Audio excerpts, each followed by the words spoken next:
Welcome, friends, to this final session on globalization. Till now, we have been discussing different aspects of the phenomena of globalization, the definitional aspect, the various dimensions, how globalization is an omnibus term, and then, the challenges and other issues concerning globalization. Finally, today we are going to discuss about the normative challenges which globalization faces. The extensive impact of globalization on human life means that it unavoidably touches on many basic philosophical and theoretical questions. Today, we'll try to spotlight wholly on the pressing challenges which globalization poses for us in relation to normative political theory. Philosophers typically have relied on a clear demarcation of domestic affairs and foreign affairs of a country. In addition to that, they have often argued that the domestic arena represents a normatively advantaged location, since basic and elementary normative ideals and principles are more likely to be productively realized in the domestic arena than in the international arena. According to the understanding of realists, for example, relations between states are more or less conducted in a situation of anarchy, because the international system presents an anarchic playfield for nation states to operate.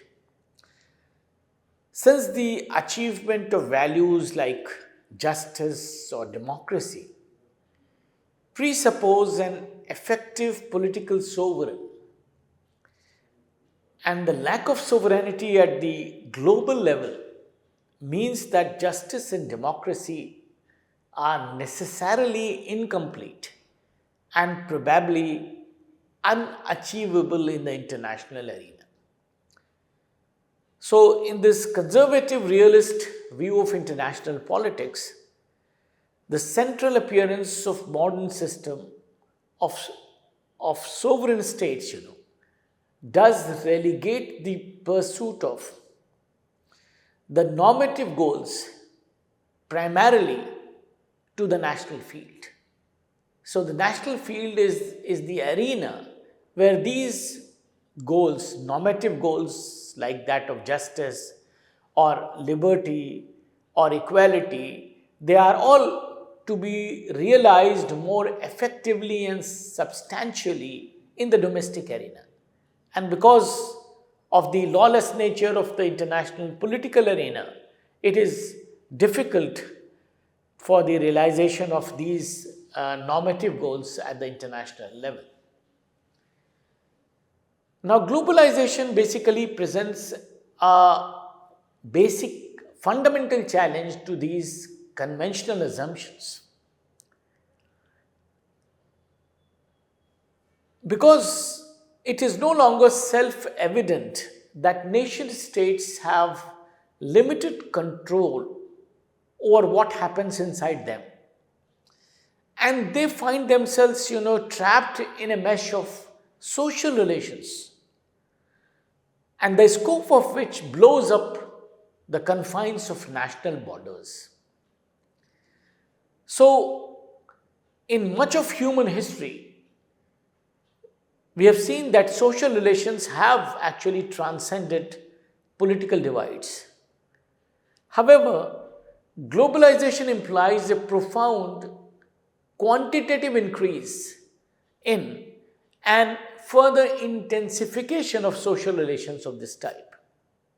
So, even though such relations, across borders used to be there or used to be experienced in the world, but with the onset of globalization, it has become more substantive, more frequent, and much deeper intensification. as compared to what it was till the present times, or till this aggressive onset of globalization in the international arena. As the likelihood of a clear division between domestic and foreign affairs dissolves, the tendency which has been traditionally there with countries to picture the domestic arena as a privileged location for the realization of normative ideas and principles becomes quite contentious as well. If you look at it at the empirical level, the decay of the domestic versus foreign boundary seems quite unsure. And if you look at it at the normative level, however, the breakdown of the domestic and external or foreign divide probably requires us to consider to a greater degree how our essential normative commitments about political life can be successfully attained on, say, a global scale. For example, if we take the principles of justice or democracy seriously, it is no longer obvious that the domestic arena is the special or perhaps the main site for their pursuit. Since in the present times we see that the domestic and foreign affairs are now deeply and irrevocably intermeshed. So there is no clear division in the present times between the domestic and foreign affairs, and where the domestic affairs end and where the foreign affairs start. So they are quite enmeshed, intertwined into each other or with each other. In a globalized world today, the lack of democracy or, say, justice in the global setting unavoidably affects quite profoundly the quest of justice or democracy at home. So it would not be very much possible, to be in pursuit of our normative values at home without trying to do it internationally. Earlier it was something, which was very easy for countries, that they were talking of these normative values within their countries, or they were actually very serious in rather entrenching these values within their own countries, but at the international level they would not be rather concerned with them. So their actions and deeds at the domestic level were quite inconsistent with what they were doing and promoting at the international level. But today it is becoming extremely difficult. So you need to pursue the same values, which you are promoting internally at the global level also, and vice versa, because there is so much of interlinkage, so much of rather symbiotic relationship between the domestic and the foreign arena. So that clear-cut, watertight compartmentalization through which we understood these two arenas in the past, today actually does not exist. Therefore, today to argue that questions of distributive justice, for example, have no import in the making of foreign affairs represents at best ignorance about economic globalization. So it's very naive, if somebody were to say that these questions, have no importance when you are trying to configure your foreign policy.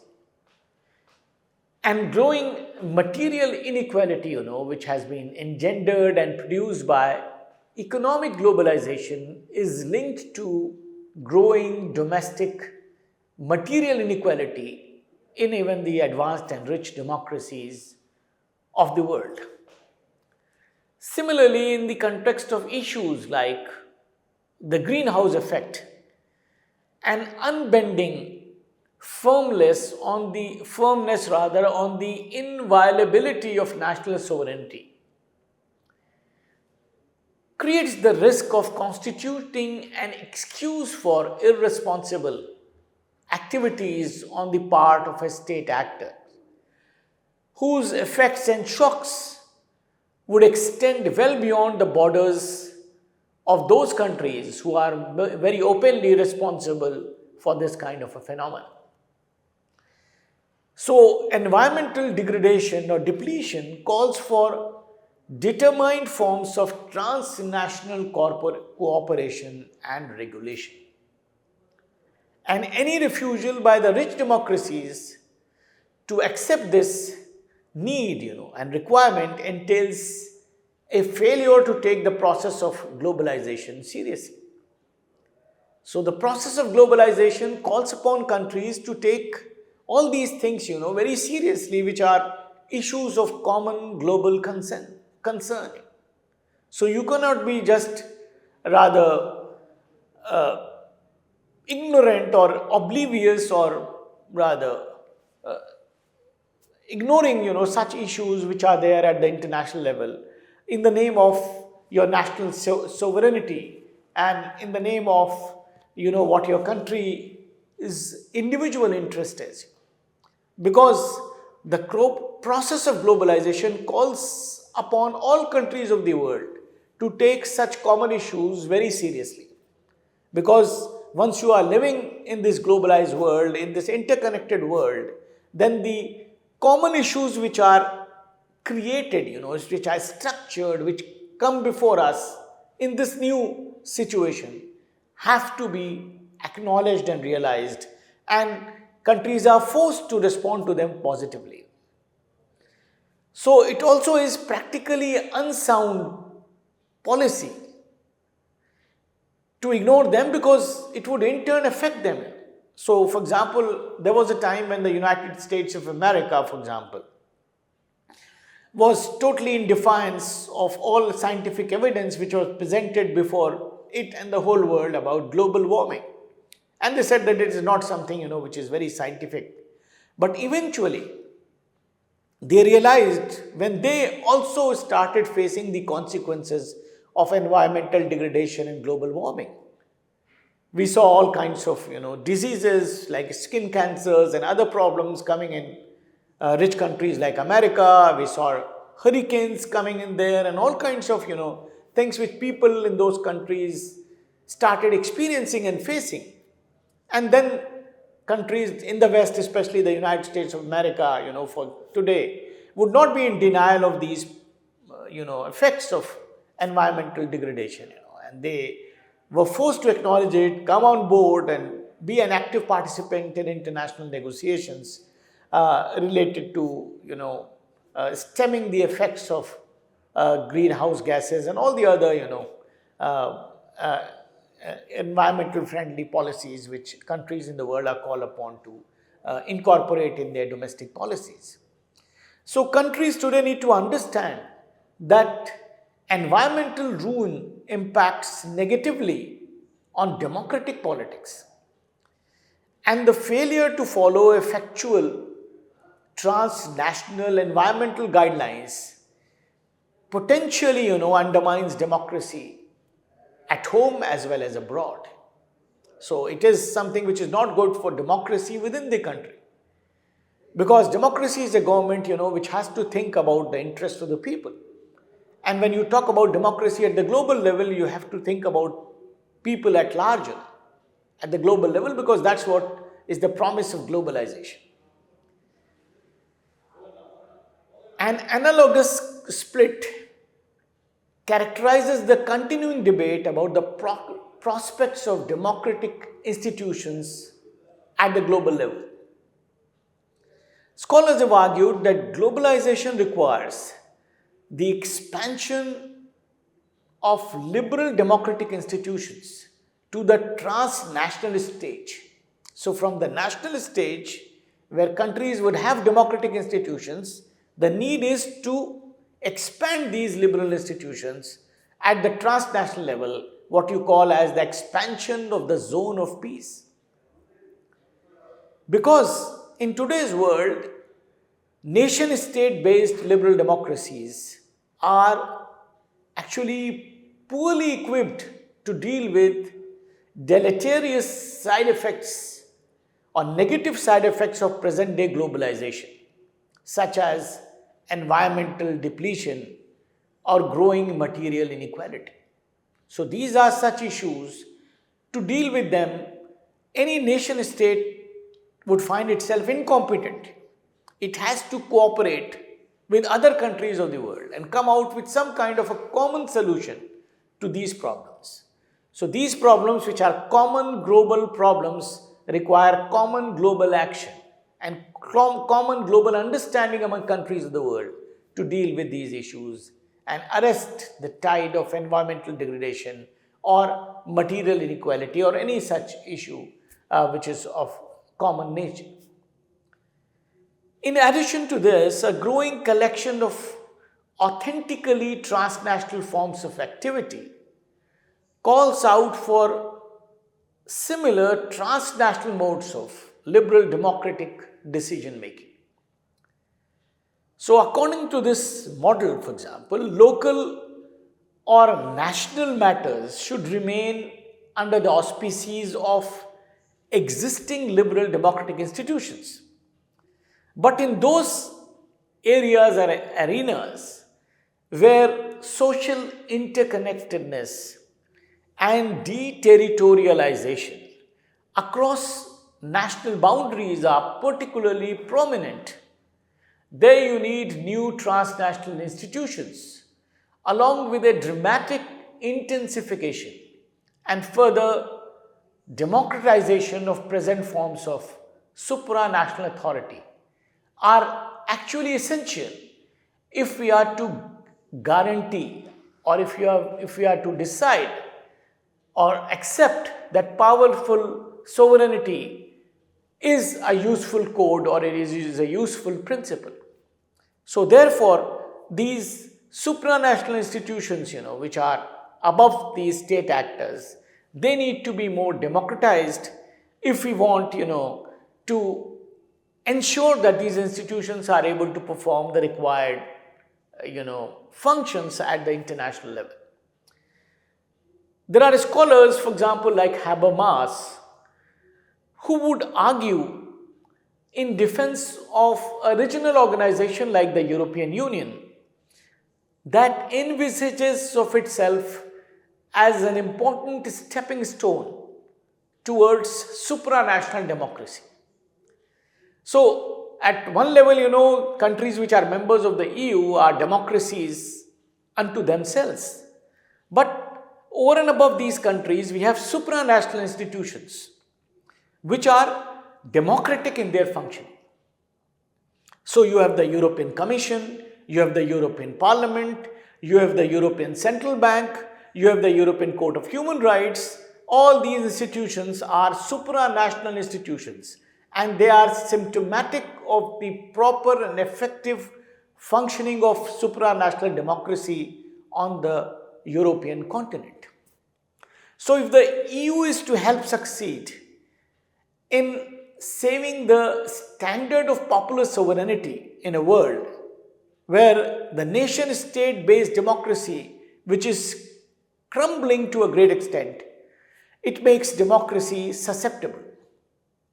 And therefore, the EU will need to fortify even further its elected representative structures and to better guarantee the civil, political, and economic, even social rights of all Europeans or, people of countries which are members of the EU.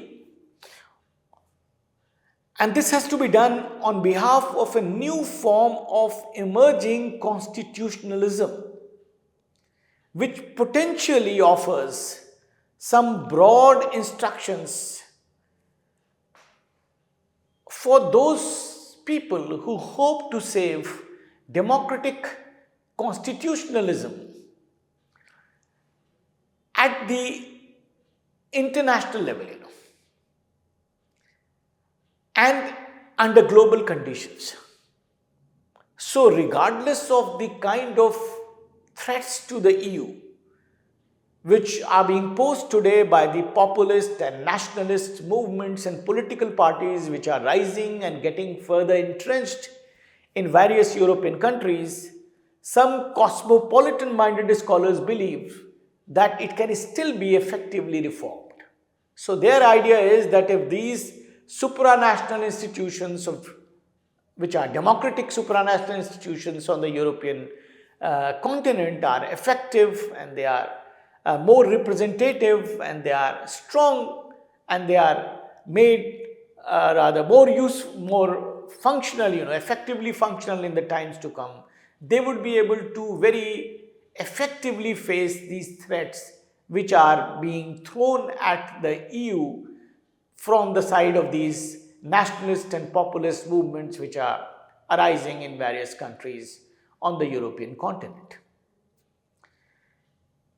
Further, the continuing political developments imply that such debates are more than restricted to academia only. They have a lot of operational utility. Until recently, some of globalization's main points or main claims, seemed intended to transform human affairs in apparently permanent ways. For example, economic globalization, along with the growth of different international and global political and legal institutions, which continue to emerge at a very fast rate.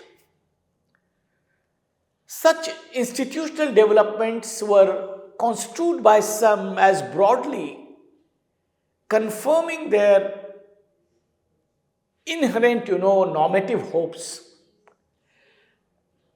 With the rebirth now of nationalist and populist political movements, many of which in different ways target different aspects and elements of globalization. The future of globalization and its prospects seem increasingly unsure in the face of these challenges. A very prominent American scholar, Joseph Stiglitz, in his very famous work on globalization, which is titled Globalization and Its Discontents, he argues that tragically perhaps the failure to manage economic globalization so as to minimize and reduce avoidable inequalities and injustices has opened the door to a nationalist and populist backlash, with many people now ready to embrace politicians and movements promising to push back against free trade. And today we see that the relatively porous borders of countries where migrants and refugees are able to enter countries or pass through countries and reach to some other countries, and other manifestations of globalization. So these are, the issues which have been rather flagged by Joseph Stiglitz. So finally, even if it seems improbable that nationalists could be finally successful in fully stopping, let alone turning around, the structural drift towards deterritorialization, towards even more strong and fastly growing interconnectedness and social acceleration, they may at least be able to reshape them in a variety of ways. So, although they might not stop it, the onward march of these processes of interconnectedness and deterritorialization, but they are obviously going to have some kind of effect in terms of how globalization is experienced by the world in the times to come. Now, finally, we need to look out at some of the carry-offs. What do we carry off from here? So here what I would like to say that globalization is an enduring drift that is in a continuous process of shaping and perhaps sometimes slowing certain processes. There are advantages to the open border and free trade that obviously are encouraged by the processes of globalization, particularly with technological progression that facilitates international trade and commerce in terms of both imports and exports. But there are negative costs also. In today's world, what is required is that individuals, businesses, and states must think about both sides of the globalization issue, the pros and cons. Because it is a fact that there are pros and cons of all processes, and globalization is included in that category. And they all need to consider what they have to do, how they are going to respond to these processes of globalization, because their responses would shape how the world changes, or what directions the world takes in the times to come. So this was our discussion, which was spread over 5 segments on the very important phenomena of globalization, in which we tried to touch upon all aspects of globalization and finally to see as to where globalization would take the world in the times to come, and whether deglobalization would become more meaningful as compared to the push of globalization in international politics. Thank you.